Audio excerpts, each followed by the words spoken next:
दोस्तों, film industry में एक से बढ़कर एक अदाकाराओं ने अपनी अदाओं से न केवल लोगों का दिल जीता, बल्कि एक खास मुकाम भी हासिल किया।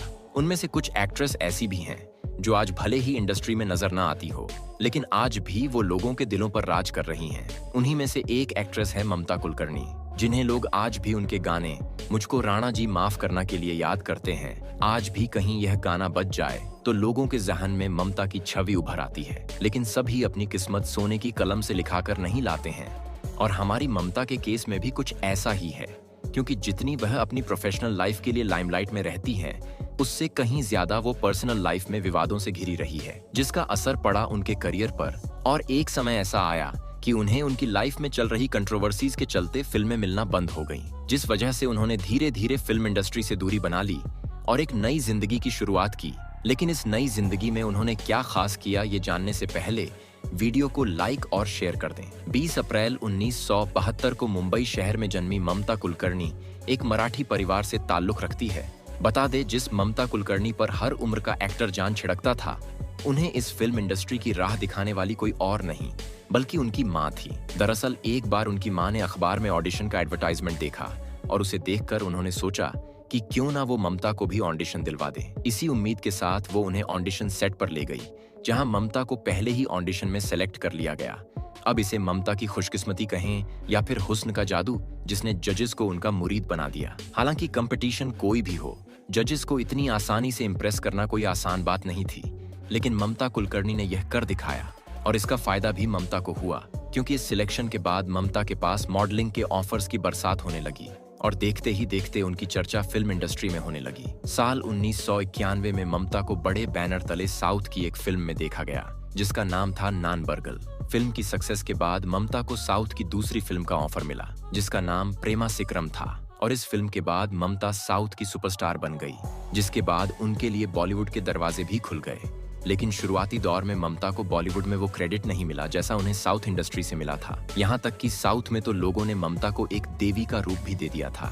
इतना ही नहीं, आपको जानकर हैरानी होगी, साउथ के फैंस ममता के हर एक अंदाज से इम्प्रेस्ड थे, और दीवानगी की सारी हदें तो तब पार हो गई जब उनके फैंस ने हैदराबाद में उनका मंदिर बनवाकर उन्हें देवी की तरह पूजना शुरू कर दिया। ममता की बढ़ती पॉपुलैरिटी को देखते हुए बॉलीवुड ने इनके टैलेंट को समझा और ममता को दोबारा बॉलीवुड से ऑफर आने शुरू हो गए। इन्होंने बॉलीवुड में अपनी सबसे पॉपुलर फिल्म साल 1992 में की, जो थी फिल्म तिरंगा, जो आज भी 26 जनवरी या 15 अगस्त पर किसी न किसी चैनल पर देखने को मिल ही जाती है। इस फिल्म की सक्सेस के बाद वो कई फिल्मों में नजर आई, जिसमें आशिक आवारा, क्रांतिवीर, सबसे बड़ा खिलाड़ी, करण अर्जुन जैसी जबरदस्त फिल्में शामिल हैं। अभी ममता सक्सेस के पायदान पर चढ़ ही रही थी कि अचानक ममता से जुड़ी हुई एक ऐसी खबर सामने आई, जिसने उनके फैंस का न केवल दिल तोड़ा, बल्कि ममता के लिए उनके दिलों में नाराजगी भी भर दी।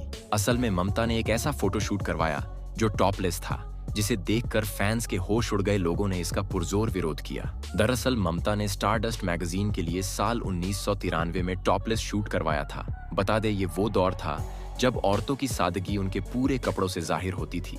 लेकिन ममता की इस बेहूदगी ने उनके फैंस का दिल तोड़ दिया, और उन्होंने ममता के खिलाफ सड़कों पर उतरकर विरोध प्रदर्शन करना भी शुरू कर दिया। जिसके बाद ममता ने इस बात को लेकर अपने फैंस से माफी भी मांगी। जिस तरह ममता अपने टॉपलेस फोटोशूट को लेकर ट्रोल हुई, उसी तरह वो अपनी रिश्तों को लेकर भी काफी सुर्खियों में बनी रही। कहा जाता है कि उनका अंडरवर्ल्ड डॉन छोटा राजन के साथ रिलेशन था, और यही वजह थी कि जब राजकुमार संतोषी की फिल्म चाइना गेट में ममता को आधी शूटिंग से निकाल दिया गया था, तब छोटा राजन के कहने पर ममता को फिल्म में वापस ले लिया गया था, जिससे ये साफ जाहिर होता है कि ममता के उनके साथ कुछ खास रिश्ते थे, जिसकी वजह से उन्हें फिर से फिल्म में ले लिया गया। लेकिन धीरे धीरे ममता को लेकर लोगों की राय बदलना शुरू हो गई, और कहा जाने लगा कि अगर आज ममता फिल्म इंडस्ट्री में खड़ी है तो उसके पीछे अंडरवर्ल्ड डॉन छोटा राजन का हाथ है। लोगों ने तो यहाँ तक कह दिया कि छोटा राजन के अलावा भी वो किसी और अंडरवर्ल्ड डॉन को डेट कर रही हैं। लेकिन इस बात को लेकर ममता ने साफ इनकार किया। हालांकि छोटा राजन और उनके बीच कुछ था तो जरूर, जो कामयाब ना हो सका। असल में पुलिस से बचने के लिए छोटा राजन देश छोड़कर कर चला गया था, जिस वजह से धीरे धीरे दोनों के बीच दूरियां आ गईं। और फिर ममता ने अंडरवर्ल्ड डॉन विक्की से शादी कर फिल्म इंडस्ट्री ही नहीं बल्कि अपने चाहने वालों को भी चौंका दिया। जहां ममता कभी अंडरवर्ल्ड से जुड़े होने की बात पर, यानी अपने रिश्ते को लेकर साफ इनकार किया करती थी, वही आज अंडरवर्ल्ड को अपने ससुराल के रूप में चुन चुकी थी। लेकिन उनके प्यार को शायद उनके फैंस या कहे तो उनके चाहने वालों की नजर लग गई। और लगे भी क्यों ना, जिस अदाकारा को उन्होंने देवी की तरह पूजा वो इस हद तक पहुंच जाएगी, ये किसी ने नहीं सोचा था। इसके बाद ममता और विक्की को केन्या एयरपोर्ट पर तस्करी के मामले में गिरफ्तार कर लिया गया। हालांकि ममता ने इस बात को साजिश करार दिया और बाद में उन्हें रिहा भी कर दिया गया। ममता की जिंदगी में इतने सारे उतार चढ़ाव के बाद उन्होंने फिल्म इंडस्ट्री से संन्यास ले लिया और अकेली अपनी जिंदगी में खुश रहने लगी।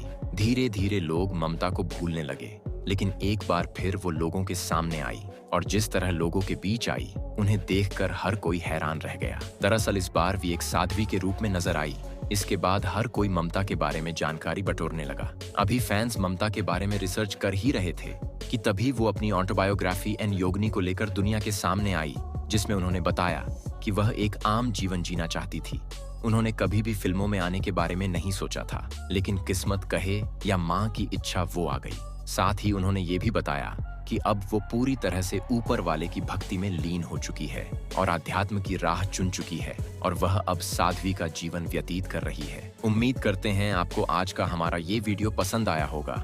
अगर आपको वीडियो अच्छा लगा तो वीडियो को लाइक करें, साथ ही हमारे चैनल को सब्सक्राइब करना ना भूलें।